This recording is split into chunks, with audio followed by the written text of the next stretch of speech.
আমরা এখন করব 9 নম্বরটা। তামিম, 9 নম্বর প্রশ্নটা আমরা একটু দেখি। একটা সামান্তরিক ক্ষেত্র, কি সামান্তরিক, A B C D, okay fine. আর এটা হচ্ছে আয়তক্ষেত্র বি সি ই এফ, দুইটা আর কি, উভয়ের ভূমি বিসি। আচ্ছা, দুইজনেরই ভূমি মানে বুঝাচ্ছে এক জায়গায় দুজনের ভূমি, যে এইটা হচ্ছে বিসি, আয়তক্ষেত্রের ভূমিও কি বিসি।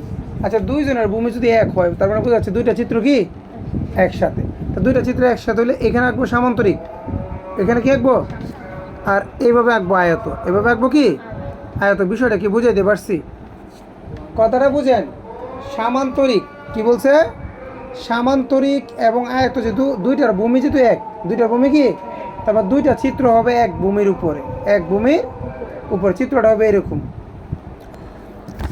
আচ্ছা, এখন মানে দুইটা চিত্রের ভূমি কি সেম।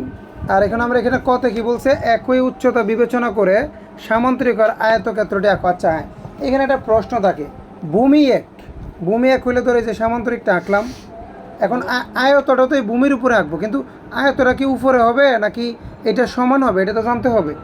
এটা ওরা বলে দিছে, ওরা কি বলছে, উচ্চতাও সমান, উচ্চতাও কি। তাহলে আমরা আগে ভূমিটা নিব, নিয়ে এখানে সামান্তরিকটা আঁকবো, এবং কি উচ্চতা কিন্তু আয়তক্ষেত্রটা তো এইভাবে হবে, তাই না? সিস্টেমটা মূলত কি, মূলত হচ্ছে যে ভূমিটা সেম বিসি, উচ্চতাও কি হবে, উচ্চতাও তো মানে এই সামান্তরিকটা সমান সমান থাকবে আয়তক্ষেত্রটা। আমার চিত্রটা এখানে কি কি আছে, এখান থেকে ধরলে হয় সামান্তরিক, আবার এখান থেকে ধরলে কি হয় আয়ত। তার মানে এখানে দুইটা আছে চিত্র, কয়টা, দুইটা। চলেন আমরা আনসারগুলো দেখে আরো ক্লিয়ার হয়ে যাব, কেমন, আসেন।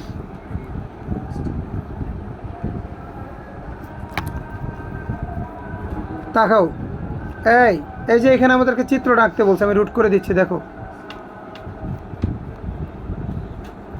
চিত্র আঁকতে যেন কারো ডাউট না হয়। চিত্র ওরা যেভাবে বলবে তুমি এইভাবে আঁকবা, আবার এইভাবে মুখস্থ করে লাভ নাই যে আমি এটা পারি না।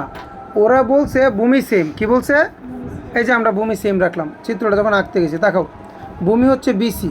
এবার সামান্তরিকটার নাম কি ছিল, B C E F, BC, এই যে সামান্তরিকটা হচ্ছে বি সি ই এফ, এই যে এটা হচ্ছে সামান্তরিক।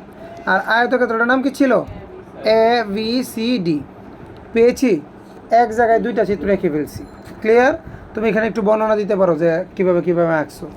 আচ্ছা, এরপরে যদি আমরা খতে যাই, দেখি খতে কি বলছে, না খ নাই কেন, দেখাও যে আচ্ছা হ্যাঁ বুঝছি বুঝছি, এখানে বলছে কি, দেখাও যে এ বি সি ডি ক্ষেত্রটি পরিসীমা বি সি ই এফ ক্ষেত্রটি পরিসীমা অপেক্ষা কি বড়।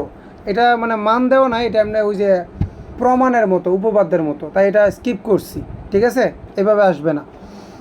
আর এখানে কি বলছে, আয়তক্ষেত্রটির দৈর্ঘ্য প্রস্থের অনুপাত, মানে আয়তক্ষেত্রটার দৈর্ঘ্য আর প্রস্থের অনুপাত কত, 5:3।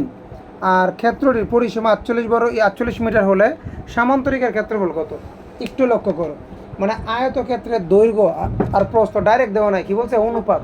আমি কি বলছিলাম, অনুপাত দিলে কি ধরবো, এক্স এক্স মনে আছে, একটা ধরবো 5x, একটা ধরবো কত 3x, এবং পরিসীমা দেওয়া। সমস্যা কি, এখান থেকে আমি এক্সের মানটা পেয়ে যাব, আর এক্সের মানটা যদি পাই তাহলে আমি কি দৈর্ঘ্য পাবো, প্রস্থ পাবো। দৈর্ঘ্য প্রস্থ পাইলে আমি সামান্তরিকের ক্ষেত্রফল বের করতে পারবো, যেহেতু সামান্তরিক আর ওটা কি একই ইয়ার উপরে, ভূমির উপরে ডিপেন্ডেন্ট। আচ্ছা, আমরা একটু আনসারগুলো একটু দেখি, তাহলে আরও ক্লিয়ার হয়ে যাব। একটু দেখাও সবাই, গ নম্বর না। আচ্ছা, আমি বলছিলাম যে অনুপাত দিলে, অনুপাত যদি কখনো দেয়, অনুপাত দিলে আমরা এটা কী ধরবো, এক্স ধরবো। যে দৈর্ঘ্য 5x, প্রস্থ কত 3x, এরপরে পরিসীমা কত দেবো 48। তাহলে আমরা যদি শর্ত মতে যাই, প্রশ্ন মতো গেলে কী দাঁড়ায়, পরিসীমা সূত্রটা কি জানি, 2 দৈর্ঘ্য যোগ প্রস্থ সমান সমান কত 48। তাহলে দৈর্ঘ্য তো আমি পাইছি 5x, প্রস্থ পাইছি কত 3x। সো ওই অনুযায়ী আমরা লিখি, কীরকম দেখেন, এই যে দাঁড়াও এটার একটু রুট করে নিই, 1 2 3, হ্যাঁ। এখন যখন আমরা পরিসীমাটা এখানে ইউজ করছি স্যার, দেখেন 5x 3x মিলে 8x, 8 দুগুণে কত 16x, 48। এরপরে যদি যাই আমরা 16টা এখানে গুণে ছিল, এই পাশে নিয়ে কী করছি ভাগ করলে কত আসবে, এক্সের মান 3। আচ্ছা, এক্সের মান যেহেতু 3, তাহলে দৈর্ঘ্য কত হবে, 5x মানে 3 5 15, আর 3x মানে 3 3 কত 9। দৈর্ঘ্য প্রস্থ কিন্তু আমরা পেয়ে যাব। পেয়ে গেলে সামান্তরিকের ক্ষেত্রফল কত হবে, সামান্তরিক মানে কি, ভূমি গুণ উচ্চতা। আচ্ছা, ভূমি মানে কিন্তু দৈর্ঘ্য, আয়তক্ষেত্রের দৈর্ঘ্যটা যা আয়তক্ষেত্রের দৈর্ঘ্য মানে কি এটা না, এটা দৈর্ঘ্য, তাহলে দৈর্ঘ্য তো বেরিয়েছে 15, দৈর্ঘ্য কত বেরিয়েছে, তাহলে দৈর্ঘ্য আয়তক্ষেত্রে যেটা দৈর্ঘ্য, সামান্তরিকের ভূমিও তো সেটা, কারণ একই ভূমির উপর দুইটা না, আয়তক্ষেত্রের দৈর্ঘ্য যা সামান্তরিকের ভূমিও, তাহলে সামান্তরিকের ভূমি কত 15, সামান্তরিকের ভূমি কত, আর উচ্চতা যে 9, উচ্চতা 9 ওইখানে বলে দিছে, উচ্চতা মানে কি প্রস্থ। আসেন কেন 9 আমি একটু বলি, আমাদের চিত্রটা ছিল এরকম, ভূমি, এটা কার ভূমি, সামান্তরিকেরও ভূমি, আয়তক্ষেত্রেরও দৈর্ঘ্য, আয়তক্ষেত্রেরও কি, এইটার উপরে সামান্তরিক আঁকছে, এই যে সামান্তরিকটা, আবার এইটার উপরে এভাবে আয়ত আঁকা হয়েছে একই উচ্চতায়, উচ্চতা মানে দেখো এই যে আয়তক্ষেত্রে যে আমার ধরুক আয়তক্ষেত্রে এটা কি প্রস্থ ছিল না, প্রস্থ কত বাড়িছে 9, তাহলে আয়তের প্রস্থ যত সামান্তরিকের এটা উচ্চতা না,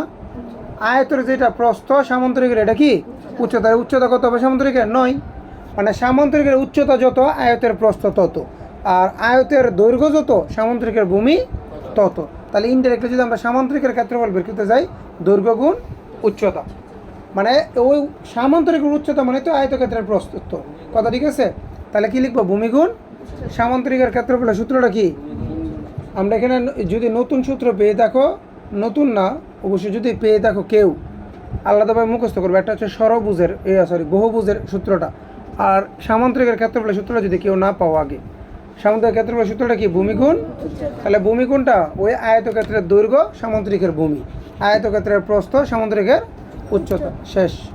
ওকে, তাহলে অঙ্ক